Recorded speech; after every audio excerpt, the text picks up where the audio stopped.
tous, avant de vous faire le cours, je le teste toujours sur cobaye. Aujourd'hui, une cobaye un peu spéciale et surtout très réticente. Bon alors, je vais essayer de lui apprendre la nomenclature des molécules en chimie organique. Si j'y arrive, vous pouvez tous réussir. On commence facile, easy. Une molécule de méthane, s'il te plaît. Ouais, c'est le début. Ok, CH.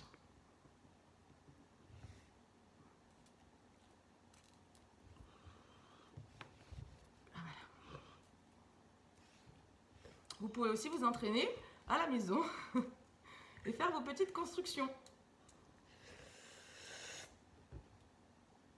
Et bien voilà, il est moche, mais c'est à peu près ça.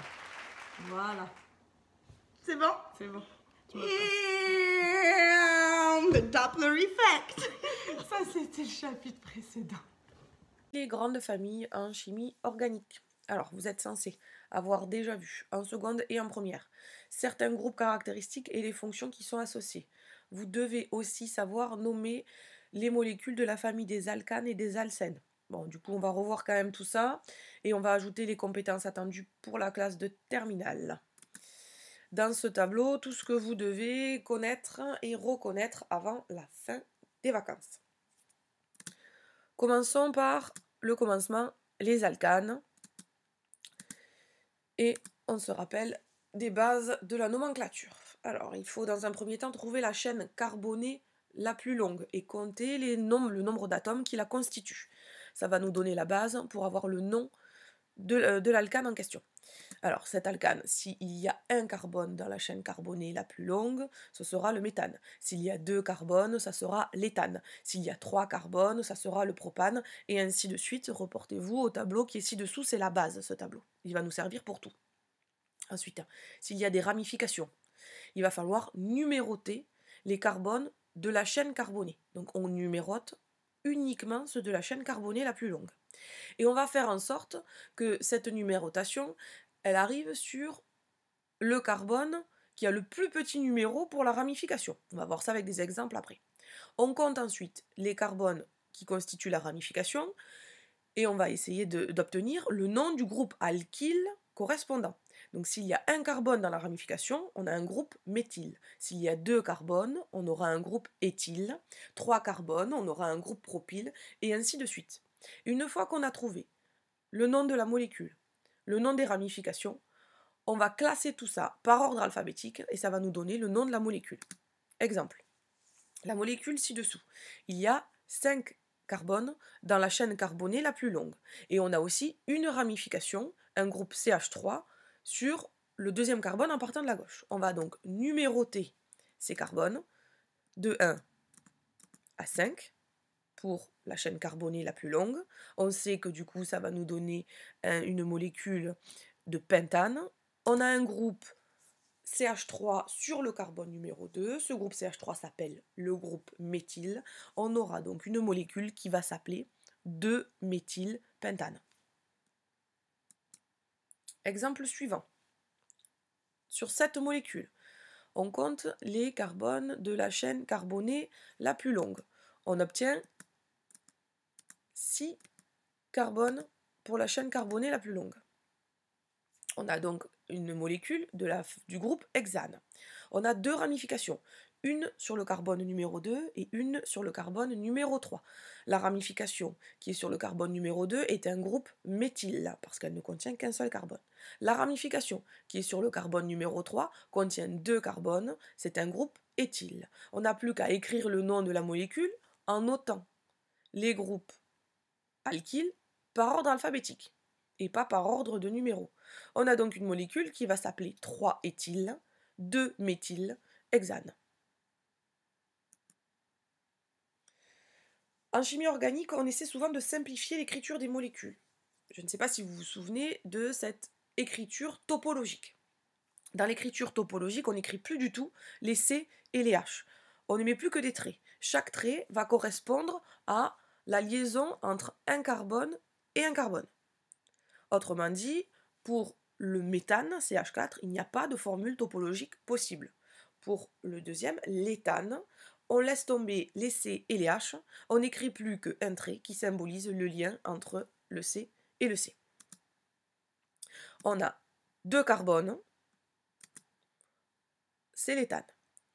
Pour la troisième molécule, 3 carbones, le propane. Et ainsi de suite pour toutes les autres molécules. Chaque trait correspond à chaque fois à la liaison entre un carbone et un carbone, donc on a sur celui-là 3 traits, donc 4 carbones. Le butane. Quand on en a 5, le pentane. Quand on en a 6, l'hexane. Donc voilà, il faut que vous sachiez utiliser cette écriture topologique. On s'entraîne encore un peu avec quelques exemples. Dans cet exemple-là, forme topologique, on a en tout 7 carbones. 7 carbones, on aura l'heptane. Pas de ramification, donc pas de complications. Celui-ci, on a 6 carbones, avec une ramification sur le carbone numéro 2. Cette ramification ne va compter qu'un seul carbone. On a donc le 2-méthylhexane. Troisième molécule, des carbones qui vont là aussi de 1 à 5. 2 ramifications portées sur le carbone numéro 2. Ces ramifications contiennent chacune un seul carbone. On aura donc une chaîne carbonée à 5 carbones de la famille pentane, plus 2 ramifications portées sur le carbone numéro 2. On aura comme molécule le 2,2-diméthylpentane. Alors on écrit diméthyl parce qu'il y a 2 fois le groupe méthyle. D'accord ? S'il y en a 2, on écrit diméthyl. S'il y en a 3, on écrit triméthyl et ainsi de suite. Donc 2,2-diméthylpentane. Avec les modèles moléculaires, on s'entraîne aussi. Je vous laisse essayer de compléter ce tableau, mettre sur pause et regarder ensuite la correction. On passe maintenant aux alcènes. Les alcènes sont ceux qui possèdent une double liaison entre 2 carbones. Pour les alcènes, c'est exactement le même principe que pour les alcanes, sauf que leur nom se termine en N et qu'il faut en plus préciser où se trouve la double liaison. Donc pour ça, on va choisir de donner le numéro du carbone qui possède la double liaison. Alors je sais bien que le carbone, la double liaison, elle est entre 2 carbones, mais dans le nom de l'alcène, on ne va donner que le numéro du carbone le plus petit. Donc on ne dit pas la double liaison se trouve entre le carbone 2 et 3, mais la double liaison se trouve sur le carbone 2. Voyons ça avec les explications et les exemples qui sont ci-dessous. Premier exemple, on a une chaîne carbonée à 5 carbones. On a donc quelque chose de la famille du pentène. La double liaison se trouve sur le carbone numéro 1, on l'appelle le pent 1N. Deuxième exemple, on a une chaîne carbonée encore à 5 carbones. Cette fois-ci, la double liaison se trouve entre le carbone 2 et 3. On va donc l'appeler le pent 2N. Pour le troisième exemple, c'est le même que le deuxième exemple. La double liaison se trouve aussi entre les carbones 2 et 3. C'est aussi un pent 2N. Il y a une distinction géométrique entre les deux, pardon. Le premier s'appelle le E-pent de N, le deuxième s'appelle le Z-pent de N. Ce qui les distingue, c'est une relation de stéréoisomérie qu'on reverra dans les chapitres suivants si vous ne l'avez pas vu en première. Donc ça ne sera pas évalué dans ce chapitre-là. Le dernier exemple, on a une chaîne carbonée avec 4 carbones. La double liaison se trouve sur le carbone 1 et on a un groupe méthyle sur le carbone numéro 2. Cette molécule est donc le 2-méthylbut1N. On continue avec 3 exemples supplémentaires. Dans le premier exemple, une chaîne carbonée à 4 carbones. La double liaison sur le premier carbone, un groupe alkyle sur le troisième carbone. Le nom de cette molécule va donc être 3-méthylbut1N. Pour le deuxième exemple, une chaîne carbonée à 5 carbones. Double liaison sur le carbone numéro 1 et 2 groupes méthyle sur les carbones 3 et 4. Le nom de cette molécule sera donc 3,4-diméthylpent1N.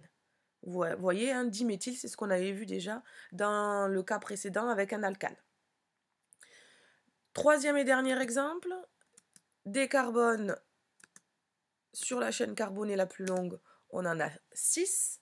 on a la double liaison qui se trouve sur le carbone 3, et ensuite on a des ramifications. Dans ces ramifications, 2 groupes méthyl sur les carbones 2 et 5, et un atome de chlore greffé sur le carbone 2. Ce groupe avec l'atome de chlore va s'appeler chloro. On aura donc le 2-chloro, 2,5-diméthyl, ex 3N. Prenez le temps de le regarder et de bien le comprendre. Voilà pour les alcènes. On vient de voir les alcanes et les alcènes, passons maintenant à tous les autres groupes fonctionnels. Dans ce tableau, ils vous sont récapitulés. D'acide carboxylique jusqu'à alcool. Vous êtes censés les avoir déjà vus en seconde et revus en première. La nouveauté en terminale, ce sont les esters, les amines et les amides. Voyons comment on va les reconnaître et les nommer. On repart sur les familles alcool, aldéhyde et cétone. La règle est simple. D'abord, on repère le groupe fonctionnel, ce qui va nous permettre de connaître la terminaison de la molécule. Ensuite, on compte, comme d'habitude, les carbones de la chaîne carbonée la plus longue. On cherche les groupes alkyles et enfin, on va pouvoir nommer la molécule. Premier exemple. Dans cette molécule, le groupe fonctionnel, c'est un groupe hydroxyle, de la famille donc des alcools. On a 3 carbones sur la chaîne carbonée la plus longue, celle qui contient aussi le groupe fonctionnel évidemment. On a une ramification sur le carbone numéro 2, un groupe méthyle. On va donc obtenir pour cette molécule le 2-méthyle propane 1-ol. Terminaison pour les alcools en ol. Deuxième exemple. On a dans cette molécule un groupe fonctionnel carbonyle avec le groupe carbonyle en fin de molécule, ce qui fera comme fonction un aldéhyde. Chaîne carbonée la plus longue, elle contient 4 carbones. Et on a une ramification, un groupe méthyle sur le carbone numéro 2. Une molécule à 4 carbones avec un groupe fonctionnel carbonyle, un groupe méthyle. Cette molécule s'appelle le 2-méthylbutanal. Famille des aldéhydes, on finit en al. Exemple suivant, le groupe fonctionnel, encore une fois un groupe fonctionnel carbonyle qui lui se trouve en milieu de molécule. Ça sera donc quelqu'un de la famille des cétones. La chaîne carbonée la plus longue contient 1, 2, 3, 4 et 5 carbones.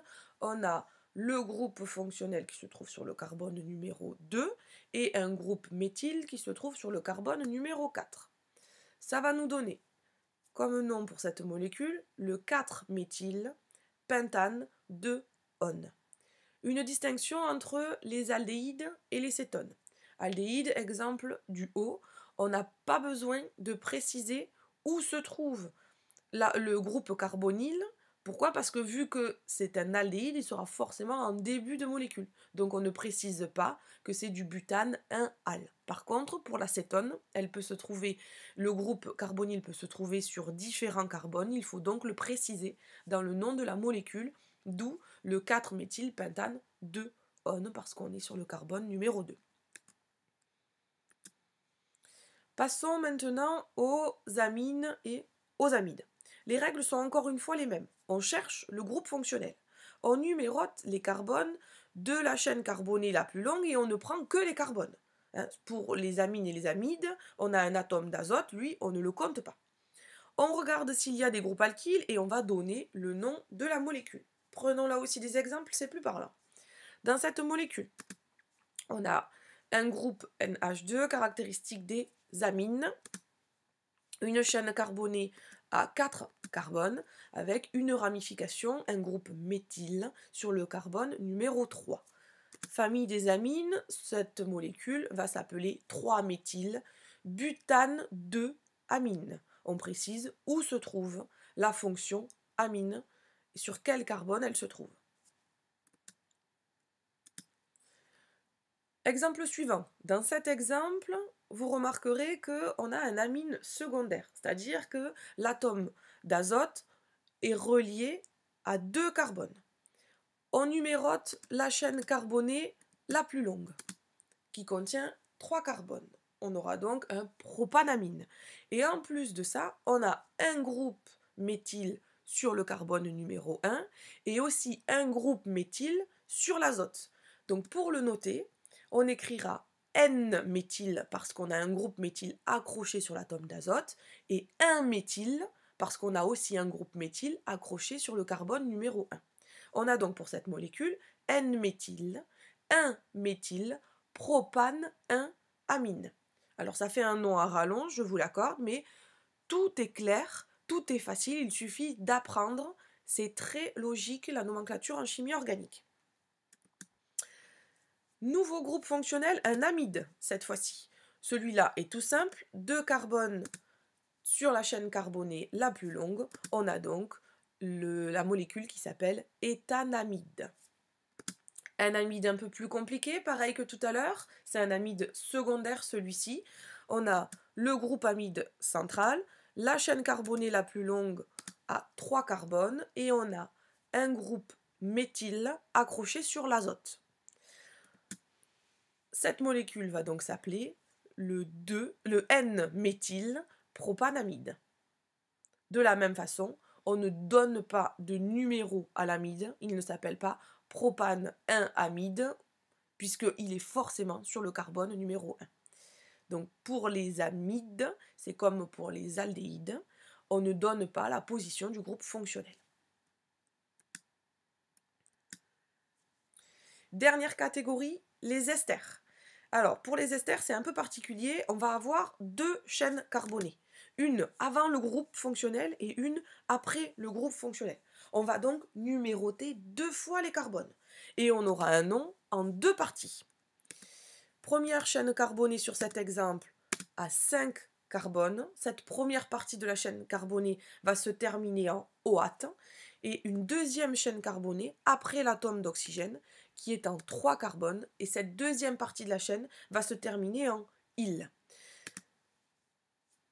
Pour donner son nom, je vous ai dit tout à l'heure, première chaîne carbonée, 5 carbones, donc on va avoir en pentanoate. Deuxième partie de la chaîne carbonée en 3 carbones, donc propyle. On a 2 groupes alkyles, le premier greffé sur le carbone numéro 3 de la première chaîne carbonée et le deuxième greffé sur le carbone numéro 2 de la deuxième chaîne carbonée. On va donc avoir 3 méthyl, pentanoate, 2-méthyl, propyle. À vous de vous entraîner maintenant et d'être prêt pour la fin des vacances, pour l'évaluation. Je vous ai mis des liens. Vous pouvez aller sur le Padlet, vous pouvez aller voir sur l'ENT. Vous avez les résumés de tout ça.